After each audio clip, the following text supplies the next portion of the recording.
चलिए बच्चों, अब हम लोग मांग आपूर्ति के सिद्धांत जो कि मार्शल जी ने दिया था, इसके एग्जाम्पल के बारे में समझते हैं। जैसे प्राइस क्या है, बढ़ती है तो डिमांड हमारी क्या होती है, घटती है या डाउन हो रही है। ये प्राइस और डिमांड का जो कॉन्सेप्ट होता है, इसको हम लोग आपकी जो दैनिक एक्टिविटी होती है उनसे जोड़कर समझते हैं। तो जैसे कि इस समय सभी हम टमाटर के जो दाम है वो बहुत ज़्यादा बढ़े होंगे, है ना। तो जब टमाटर की कीमत, सपोज करते हैं अगर टोमेटो की कीमत 100 रुपीज़ है पर केजी, तो क्या होगी, डिमांड क्या है, डाउन हो जाएगी। क्यों ऐसा इसलिए होगा कि सभी व्यक्ति की वो कैपेसिटी नहीं होगी कि वो 100 रुपीज़ के हिसाब से टोमेटो को परचेज कर सके, है ना। सबके अपने अपने लिविंग स्टैंडर्ड, सबकी अपनी अपनी इकोनॉमी अलग अलग होती है ना। किसी के पास पैसे हैं, किसी के पास नहीं है। तो जो गरीब वर्ग है वो कैसे 100 रुपये किलो का टमाटर खरीद सकता है, वो तो नहीं खरीद पाएगा। जिसको ज़्यादा नीड होगी या जो ज़्यादा रिच पर्सन होगा वो अपने अकॉर्डिंग 100 रुपीज़ किलो के टमाटर को परचेज कर सकता है। यानी यहाँ पे प्राइस क्या होता है, प्राइस के साथ साथ अच्छा एक चीज़ और, प्राइस और डिमांड में इन्वर्स रिलेशन होता है। जैसा कि मांग की थ्योरी क्या कहती है कि प्राइस और डिमांड में हमारा विपरीत संबंध होता है, लेकिन यहाँ पे बात मांग और आपूर्ति की कही गई है। यानी प्राइस के साथ आपकी सप्लाई भी क्या होगा, वो भी इंक्रीज करेगी। यानी आपका प्राइस बढ़ रहा है, यानी टोमेटो अगर 100 रुपीज़ केजी है तो मार्केट में सप्लाई भी बहुत ज़्यादा आ रही है, मतलब अच्छी क्वांटिटी में आ रही है। जितनी लोगों की डिमांड है अच्छा आ रहा है, मतलब सप्लाई काफ़ी ज़्यादा कर रहे हैं, लेकिन लोगों की मांग जो है वो कम है। क्योंकि इस क्या है, इसका रेट ज़्यादा है। ज़्यादा होने की वजह से लोग क्या करते हैं, इसकी मांग को कम कर रहे हैं, घटा दिए हैं। और इसी के विपरीत सिचुएशन क्या होती है कि जब प्राइस क्या हो जाएगा, घट जाएगी। अब आपका टमाटर क्या हो गया, 100 रुपये से 20 रुपये में आ गया, सपोज करते हैं 20 रुपये किलो आ गया।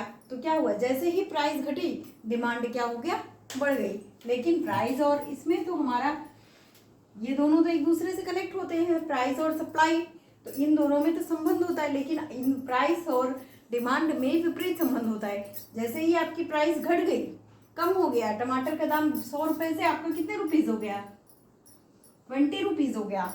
तो जैसे ही ये प्राइस आपका घटा, डिमांड क्या हुआ, बढ़ गई। यानी लोगों ने क्या किया, मांगना शुरू कर दिया। यानी जो लोग जब अभी परचेज नहीं कर पा रहे थे टोमेटो को, अब क्या करेंगे, वो टोमेटो को परचेज कर लेंगे। जहाँ जो व्यक्ति 100 रुपीज़ किलो के हिसाब से था तो 1 किलो खरीद रहा था, अब 20 रुपीज़ होने की वजह से वो क्या करेगा, 2 kg या 3 kg या 5 kg, है ना। तो अब वो अपनी क्वांटिटी को भी बढ़ा देगा। ओके बच्चों, तो यानी आप समझ रहे होंगे कि मांग आपूर्ति के सिद्धांत में मांग और जो सप्लाई है ये दोनों तो एक दूसरे संबंधित हैं, लेकिन कीमत और डिमांड में, मांग में विपरीत संबंध होता है। यानी कीमत और जो मांग है, मूल्य और मांग, इनमें विपरीत संबंध होता है। प्राइस बढ़ने पे डिमांड आपकी क्या होती है, गिर जाती है, और प्राइस अगर गिर जाती है, घट जाती है, तो मांग आपकी बढ़ जाती है। लेकिन सप्लाई आपके इन्वर्स रिलेशन में नहीं होती है। इस चीज़ को आप लोग ध्यान रखिएगा। ओके बच्चों, आप समझ रहे होंगे मेरी बात को। मुझे ऐसा लगता है कि आप बहुत ही अच्छे से, अब ये जो डिमांड और सप्लाई का जो प्रिंसिपल आता है ये हर जगह कहीं ना कहीं आता रहता है, तो इसको आप बहुत ही अच्छे तरीके से समझ गए होंगे। ओके बच्चों, अब क्या कह रहा है, और व्यापारिक संरचना यानी ट्रेडिशनल जो है आपका ट्रेड ये स्ट्रक्चर, इसके अंतर्गत पूरे व्यापार का जो ढांचा है उन सब को सम्मिलित किया जाता है। ये पूरे व्यापार के ढांचे को इसमें करते हैं। यानी व्यापार का समग्र वितरण, कि कितना हमें सेल्स में देना है, कितना हमें परचेज है, जो रॉ प्रोडक्ट्स हैं वो कितना परचेज करना है, कितने हमें एम्प्लॉय रखने हैं, कितनी हमें कैपिटल की ज़रूरत है, कितना हमें सेल्स प्रमोशन करना है, कितना हम मार्केट रखेंगे, कितनी हमें लैंड की रिक्वायरमेंट है, कितने हमें मैनेजर चाहिए अपने प्रोडक्ट के लिए। तो यहाँ ने ओवरऑल यहाँ कहें तो पूरे एक जो व्यापार है उस व्यापार का समग्र वितरण, ओवरऑल डिस्ट्रीब्यूशन, यानी समग्र वितरण इस व्यापारिक संरचना में आता है। समग्र वितरण, उसको इक्वली कैसे कैसे किस हिसाब से कितने परसेंट के हिसाब से इसको डिस्ट्रीब्यूट करना है। ओके बच्चों, अब हमारा सेकंड पॉइंट क्या है, अर्थशास्त्र यानी इकोनॉमिक्स। वाणिज्य विषय की ही बात हो रही है। वाणिज्य विषय के अंतर्गत दूसरा विषय क्या है, अर्थशास्त्र को शामिल किया जाता है। अर्थशास्त्र में क्या चीजें आती हैं, यानी सूक्ष्म और व्यापक आर्थिक सिद्धांत जो बाजार की गतिशीलता को समझाते हैं।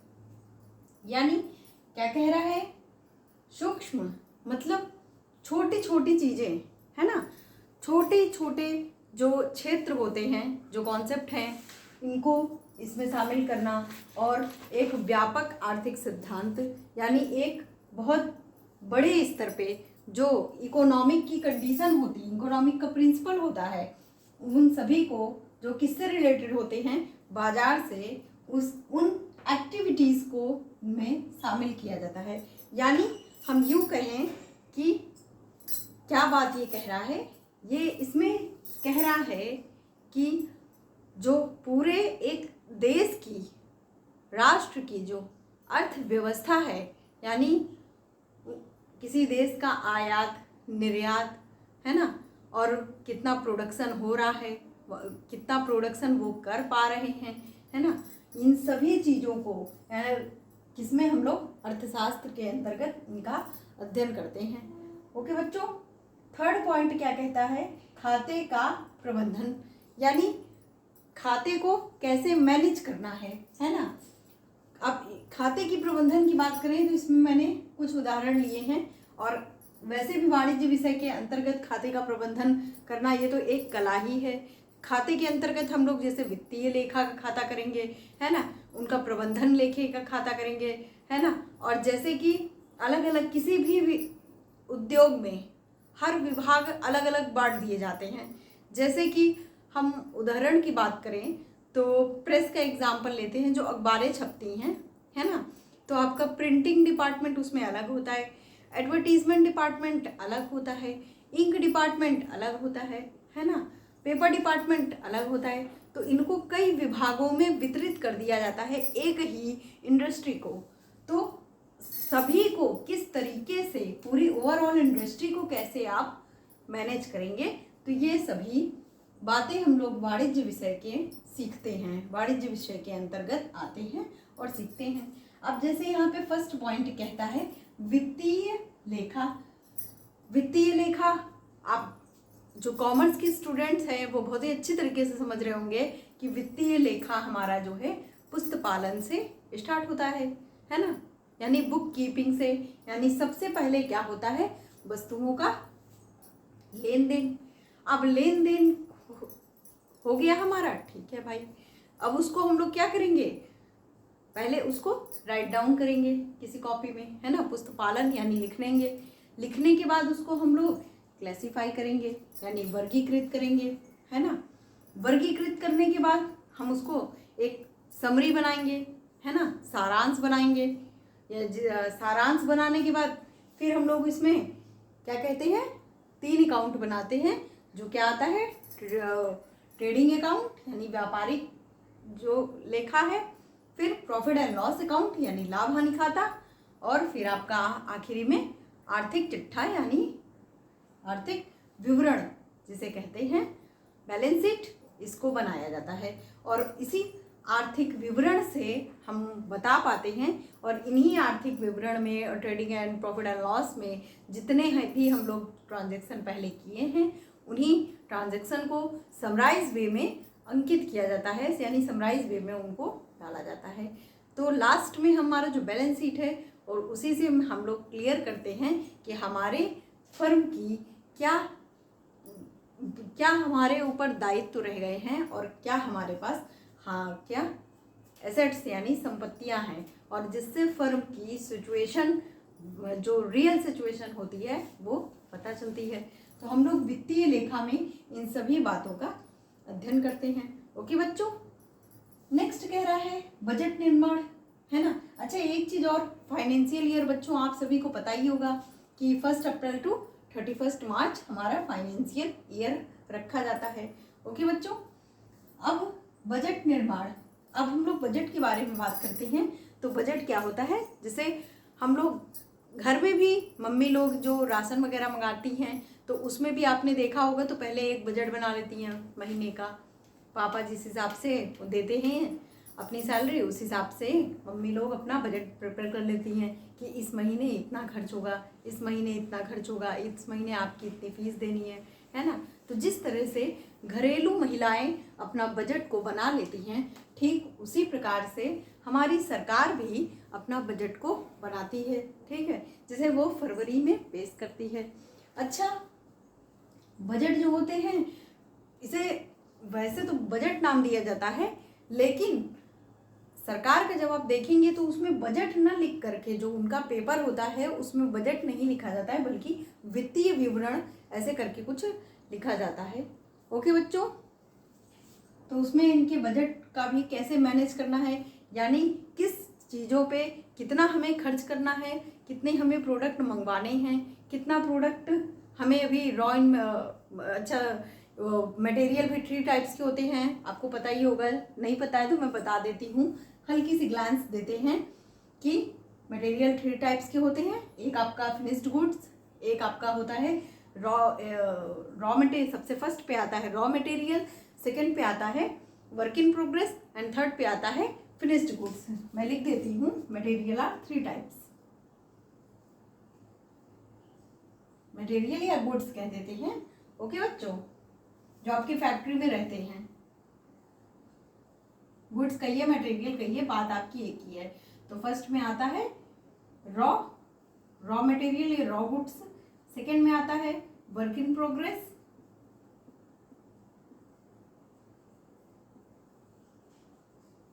और थर्ड में आते हैं फिनिश्ड गुड्स।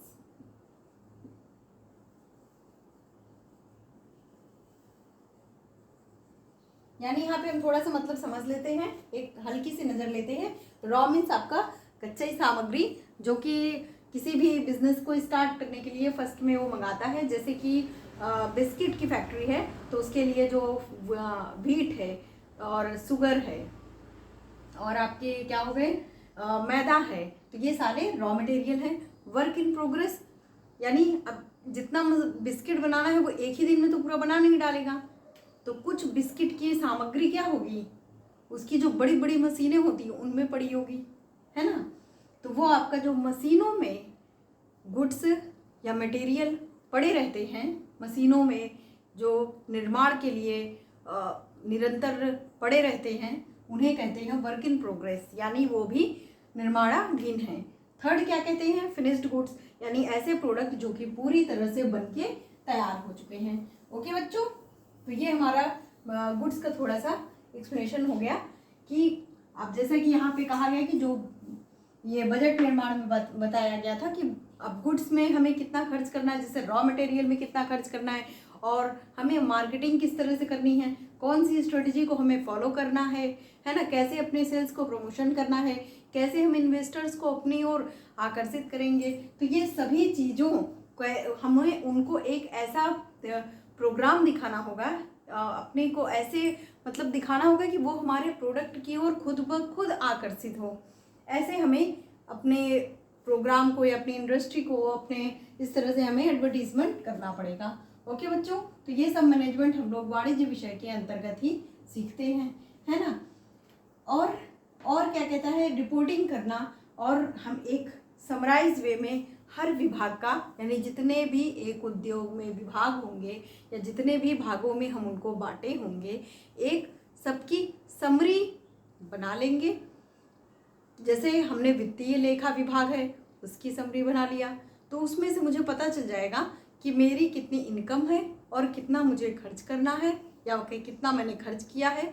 और फिर आने वाले समय में यानी भविष्य में हम यह भी डिसाइड कर सकेंगे कि हमें किन खर्चों को अभी कंट्रोल करना है या किन खर्चों को और बढ़ाना है, जो हमारे इंडस्ट्री के लिए, इंडस्ट्री के विकास के लिए अच्छे साबित हों, यानी इंडस्ट्री के विकास की ओर अग्रसर हों। तो ये सब एक फाइनल रिपोर्ट तैयार करने पे ही पता चलेगा। तो रिपोर्टिंग करना इसके अंतर्गत आता है। और भी कई विषय में रिपोर्टिंग होती है, जैसे एक हाँ स्किल डेवलपमेंट से अगर ले लें तो किसी भी एम्प्लॉय की कितनी कैसे स्किल डेवलपमेंट करनी है ना। क्योंकि कोई भी इंसान होता है वो जन्म से सीखा हुआ नहीं होता है, वो जैसे जैसे इस दुनिया में प्रवेश करता है चीज़ों को धीरे धीरे धीरे सीखता जाता है। तो वो उसकी स्किल को हम कैसे डेवलप करेंगे, है ना, ये सभी बातें। या हो सकता है कोई ऐसा एम्प्लॉय हो जो काफ़ी अच्छा वर्क कर रहा हो, तो उसे भी हम लोग को क्या करना है, उत्साहित करना है, उसको भी और प्रमोट करना है और रिवॉर्ड देने हैं, जिससे कि वो अपने काम को और भी अच्छी तरीके से कर सके। तो ये जब मुझे या हम सभी को फाइनल रिपोर्ट पता होगी तभी हम लोग डिसीज़न ले पाएंगे कि हमें कैसे करना है, किन चीज़ों को प्रमोट करना है, किन चीज़ों को नहीं करना है, कैसे चीज़ों को मैनेज करना है। तो ये सभी बातें ओके बच्चों।